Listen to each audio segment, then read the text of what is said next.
Muy buenos días. Quiero darles la bienvenida a esta nueva clase en donde estudiaremos lo que son las vías y pavimentos. Bueno, yo antes quisiera preguntarles cómo se sentirán ustedes en el carro más rápido, el automóvil más rápido del planeta, 400 y pico de kilómetros. Imagínense ese vehículo rodando por un camino destapado. ¿Será que alcanzaría esa velocidad? Yo considero que no, ¿verdad? Primero porque inclusive se desarmaría, perdería el control, se accidentaría por las condiciones de la superficie en la que se podría encontrar. Y la otra, nuestros antepasados fueron los valientes, los curiosos, por querer transformar su sociedad y buscar generar un imperio más grande, los llevaba a tener nuevas revoluciones industriales y de infraestructura dentro de la ciudad. Los romanos fueron, fueron los que iniciaron la revolución de los caminos, no solamente de los caminos, sino también del alcantarillado, del acueducto. Pero ¿por qué sucede eso? Porque nacían las necesidades y ellos comenzaban a buscar las soluciones frente a esas necesidades. Entonces, es una introducción como para mirar, transportarnos a nuestros pasados y ver cómo han venido evolucionando estas vías. Y es lo que conocemos hoy. Esta imagen nos muestra el camino que hemos transcurrido de la historia, de cómo construían antes, a cómo se estamos construyendo hoy día. Por eso le coloco revolución de los transportes terrestres.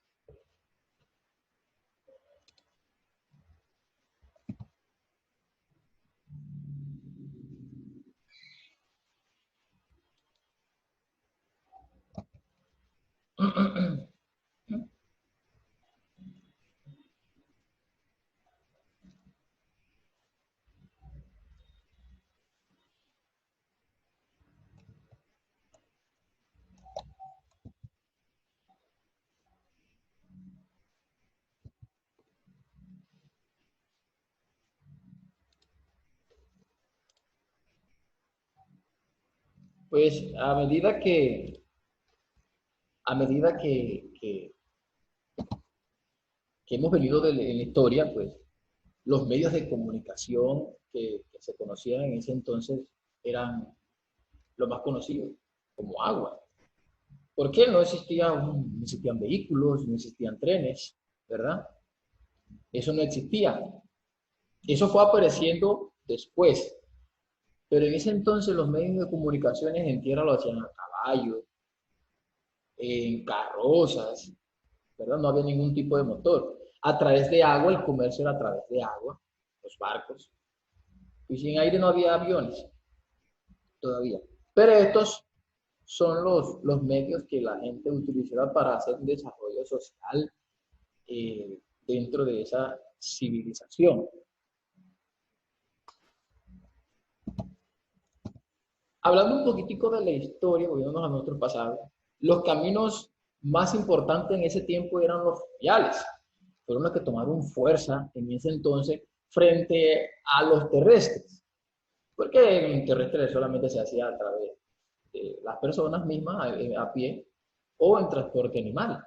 O le colocaban una carroza con la invención de la rueda y se apoyaban para transportar. Pero entonces, en ese tiempo, los caminos fluviales y marítimos eran los que tenían la fortaleza.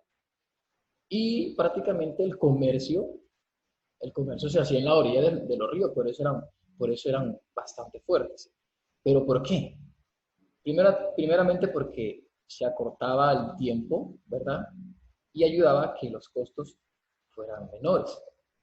Esto fue cambiando un poco a partir de que comenzó el apogeo del poderío romano, es decir, apoderándose de otras ciudades, llevaron a hacer estos grandes cambios.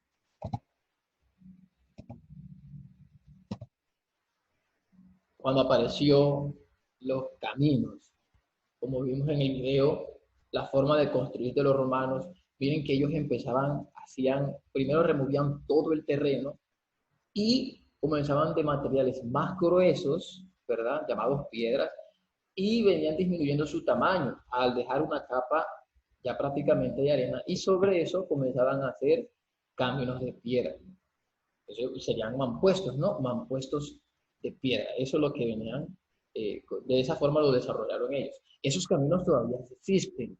Así fueron bien construidos que todavía existen. Fueron apareciendo inventos, ya cuando aparecen los motores, entonces comienzan a aparecer los vehículos. Ahí en ese momento, cuando aparecen los primeros motores, ya comenzó un despertar del transporte por tierra. Comenzó la carrera de los vehículos de combustión. Ya no iban a andar ¿cómo es que se llaman? En carretas y en animales, sino que iba a comenzar la evolución de las vías terrestres. Y esto es lo que realmente hemos llegado hoy día con la invención de investigaciones a través del tiempo en lo que tiene que ver con las vías. Aquí podemos notar cómo ha sido la evolución de los vehículos a través de la historia. Se creó el primer vehículo en 1885, un motor de combustión interna con gasolina. Se le atribuye a Nicolás Joseph, que también construyó un auto de vapor. En 1881, Richard Trevithick condujo un vehículo en el Reino Unido desarrollando el freno de manos, es decir, que el freno no estaba en los pies, sino que estaba en las manos, como se encuentra en la Fórmula 1. Realmente, miren todo el cambio que hemos tenido y prácticamente el pasado nos ayuda a comprender en lo que estamos ahorita mismo. Y así sucesivamente fueron apareciendo vehículos modernos, hasta lo que estamos hoy prácticamente, ya con el cambio buscando un mejor impacto ambiental, pues hemos llegado a las energías limpias, a las energías renovables, y ya pues tenemos vehículos eléctricos. Pero entonces sí, ¿qué es una vía o camino? Pues se puede decir que una vía, ¿verdad?, es cualquier espacio de dominio común por donde transitan los peatones o circulan vehículos, un espacio. Estas se rigen por la normativa internacional, nacional y local de su construcción, de denominación, uso y limitaciones. Esto es con el objetivo de preservar unos derechos esenciales. En Colombia, en el Instituto Nacional de Vías, esto se llama los derechos de vía, ¿verdad? Pero a la vida, a la salud, a la libertad, a la propiedad, a transitar. Son unos derechos. Entonces aquí podemos ver las aperturas de diferentes caminos. Pero ¿en qué se diferencia de una carretera? Un camino, ¿en qué se diferencia de una carretera? Bueno, que el camino es un espacio, ¿verdad? Una abertura para transitar personas, animales, vehículos. Pero la carretera en sí también se cumple algo parecido, pero ya aquí es una infraestructura de transporte especial que está condicionada, que se encuentra con unos diseños específicos, con una comodidad hacia el usuario, con una franja de terreno denominada. Y esto es con el propósito de que se permita la circulación de vehículos de manera continua y que ese transporte a través de esa carretera sea lo más sencillo posible, sea lo más seguro posible y sobre todo que se encuentre cómoda al momento de usarla y que nos permita además, que esto es lo más importante, trasladarnos lo más rápido posible sin que se presente ningún tipo de inconvenientes, venciendo la barrera del tiempo entre dos puntos. Entonces, esa es la gran diferencia entre un camino y una carretera. Allá vimos el derecho de vía. Pues, ¿qué es un derecho de vía? Es una franja de terreno propio del Estado en el cual están alojados todos los elementos que constituyen la infraestructura para la construcción, conservación, reconstrucción, ampliación, protección de las carreteras, autopistas y puentes. Asimismo, puede alojar obras e instalaciones complementarias de importancia económica y social para el desarrollo del país. Dentro de esta franja de terreno es donde se va a desarrollar y a construir lo que son las vías. Fuera de ese terreno, las propiedades son de terratenientes, es decir, son privadas. Este espacio es destinado para permitir que se comuniquen las ciudades, por eso pertenece al Estado. Las vías son del Estado, que son administradas por entidades colaboradoras del Estado, es otra cosa diferente, pero las vías pertenecen a Colombia. Las vías vienen siendo las venas de Colombia por donde se va a movilizar todos los sectores que hacen parte de Colombia, el sector de la agricultura, el sector de la educación, el sector político, el sector económico. Todos los sectores se tienen que movilizar a través de esas venas que son las vías en Colombia. Esto nos permite interactuar con diferentes sociedades, con diferentes localidades para el intercambio de productos. Aquí nos habla de obras complementarias. Pues estas obras complementarias que nosotros vamos a tener en las vías son para buscar el mejor comportamiento de ellas y la protección de ellas. Hablemos de una obra complementaria, por ejemplo, una estructura o una obra complementaria puede ser lo que es un alcantarillado para sacar las aguas de la vía para que no la afecten.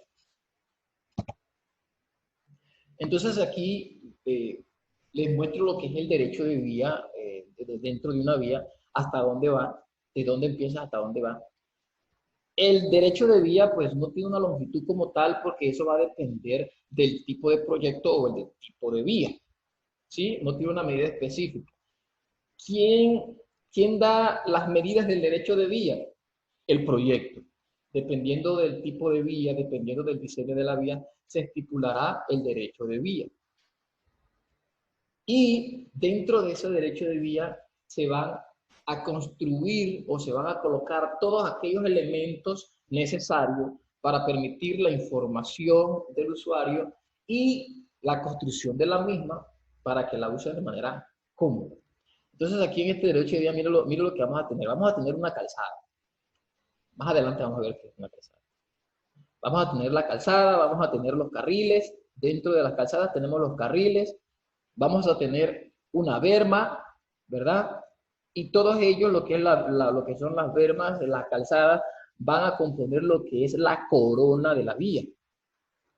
Y sumando el espacio fuera de esa corona, ¿verdad? De esa corona, se va a llamar lo que es el derecho de vía. Dentro de este espacio, aquí van a estar las señalizaciones, va a estar la vía como tal, va a haber una zona verde para embellecer el tránsito a través de que los usuarios utilicen las vías, sientan algo agradable. Debajo de ese derecho de vía se encuentran las infraestructuras que van a componer esa vía.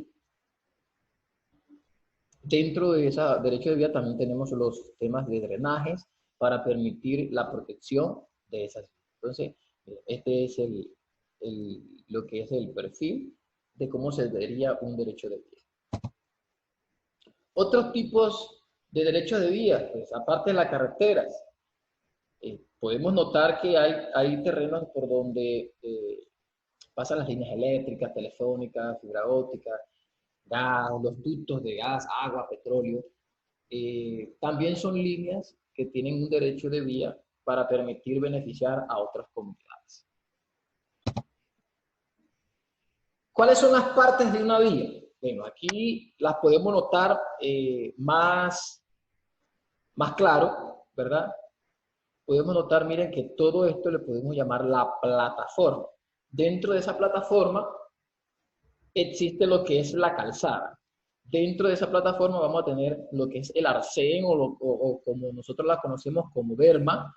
También vamos a tener la calzada y dentro de la calzada vamos a tener los diferentes carriles. Entonces, y si hay más calzada, pues debe haber una separación, un separador que se le llama mediana. Aquí las podemos ver más claras también. La plataforma completa, incluyendo la berma y la calzada, independientemente de cuántos carriles tenga. Aparte de eso, tiene que existir un sistema de evacuación de aguas, lluvias, para que no afecten al pavimento. Si son varias calzadas, si son varias plataformas, entonces se deben tener un separador, porque esta va a tener un sentido diferente a esta. Pero en sí, ¿qué es un carril? El carril es una franja longitudinal, eso está claro, que puede estar dividida que puede estar dividida la calzada, es decir, delimitada o no por marcas viales longitudinales. En este caso, las líneas que nosotros vemos acá, estas líneas, son las delimitaciones que nos van a decir cuántos carriles compone esa calzada. Esta es una sola calzada, acá, esta es una sola calzada, y esa calzada pues está dividida en dos carriles. Estos carriles pueden ser unidireccional o bidireccional. ¿Cómo así? Es decir, que puede tener un solo sentido para los dos carriles, o podemos decir que este carril tendrá un sentido y este tendrá otro sentido. Y con una anchura suficiente para la circulación de una fila de automóviles que no sean motocicletas. La calzada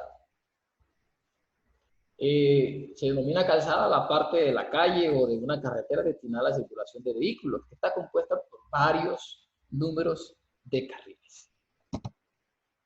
La berma es un espacio llano, ¿verdad? Este es un espacio llano que se encuentra al lado posterior de una vía. ¿Esto está destinado para qué?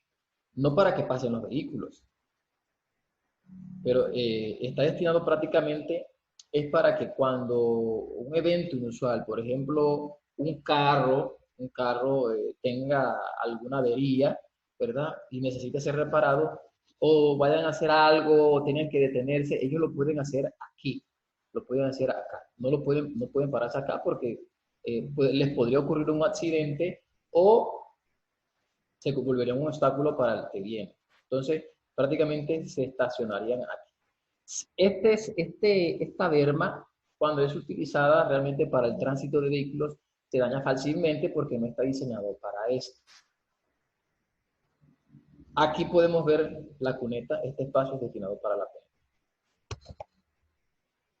Pero en sí, ¿qué es una cuneta? Pues la cuneta es un sistema de drenaje que ayuda a que las vías no se vean afectadas por la escorrentía de las lluvias.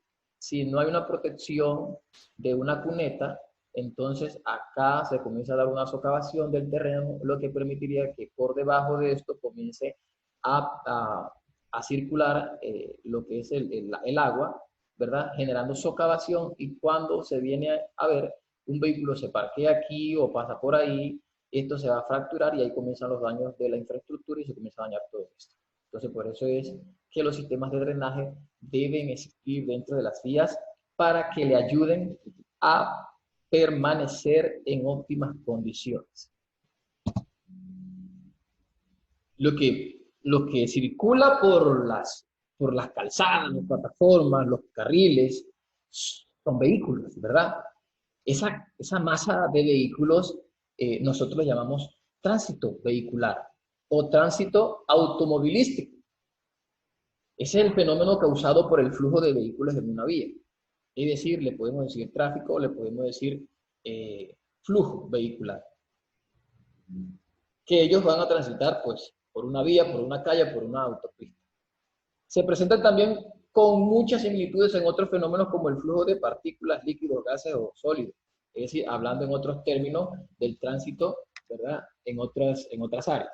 Pero en esta parte lo que son los tránsitos o el tránsito vehicular corresponde al movimiento o al flujo de vehículos a través de una calzada o carril. ¿Qué es el volumen del tránsito? Al proyectar una calle o carretera, la sección del tipo de vía, las intersecciones, los accesos y los servicios dependen fundamentalmente del volumen del tránsito o demanda que circulará durante un intervalo de tiempo dado, de su variación, de su tasa de crecimiento y de su composición. Entonces, en sí, ¿qué es el volumen de tránsito? Es el número de vehículos que pasan por un punto o sección transversal dado de un carril o de una calzada durante un periodo de tiempo. De pronto ustedes no lo han visto, o de pronto sí, cuando están haciendo el estudio del tránsito para determinar la cantidad de vehículos que están pasando por esa vía, comienzan a ver los tipos de vehículos, si son de tractocamiones, si son buses, si son vehículos particulares, livianos, de carga. Todos esos lo comienzan a analizar. El flujo del flujo vehicular, es lo que nos ayuda a nosotros a hacer el diseño de los pavimentos. Nos ayuda a especificar las diferentes capas que nosotros vamos a tener en la infraestructura. ¿Por qué el flujo vehicular nos ayuda a diseñar lo que son los espesores de los pavimentos? Porque esos vehículos tienen una carga y que es suministrada a través de las llantas a la carretera. Esas cargas repetitivas se llaman fuerzas y generan fatigas en el pavimento. Entonces, con esa fatiga y esa iteración que se presenta del flujo vehicular, nos ayuda a nosotros, a los que diseñamos pavimentos, a colocar, de acuerdo a ese flujo vehicular, los espesores que van a conformar esa infraestructura de ese pavimento. Pero entonces, el flujo vehicular es la cantidad de vehículos que van a pasar al mismo tiempo por un punto de esa vía, constantemente. Aquí vamos a analizar y mirar y conocer las categorías o tipos de tránsito. Como veíamos en la parte anterior, miren que aquí hay diferentes tipos de vehículos y a raíz de ellos es que se diseñan los espesores de las vías y las vías. Aquí les vamos a mostrar cuáles son esos tipos de tránsito. Tenemos el automóvil, por eso se nombra así, AP, porque es automóvil particular y tiene las medidas. Vamos a tener el automóvil de carga. Automóvil de carga. Y tiene sus medidas y tiene su carga, que es de 2.5 toneladas. Este prácticamente es un automóvil para hacer mudanzas. Vamos a tener los autobuses, ¿verdad? Son aquellos vehículos automotor que transportan más de 25 pasajeros. Vamos a tener el C2, que es un camión de 2 ejes. Ya aquí C2 significa camión la C y el 2 significa de 2 ejes, es decir, estos son los 2 ejes. Y que tiene la disponibilidad de transportar 5.1 toneladas.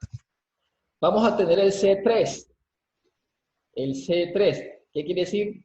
Camión con 3 ejes, 1, 2 y 3. Y le dan las medidas de una vez, y que puede transportar a 9.1 toneladas. Entonces ya aquí podemos estipular los camiones que llegan con los alimentos a diferentes municipios. Podemos decir que son esos. Tenemos el T2S1. ¿Qué significa el T2S1?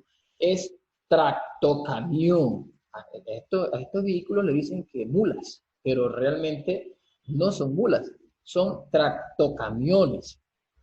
Significa la T, tractocamión. ¿Y por qué el 2? Porque tiene dos ejes. Miren, el tractocamión solamente es esto. El tractocamión solamente es esto, miren. Y tiene dos ejes, por eso T2. ¿Y por qué S1? Porque es un semirremolque. Y el semirremolque tiene un solo eje. Facilito. T2, S2, pues el tractocamión, que viene siendo esta parte con dos ejes, ¿verdad? Y el semirremolque, que tiene dos ejes, mire, 1 y 2. Y la capacidad de carga de este son 13.3 toneladas.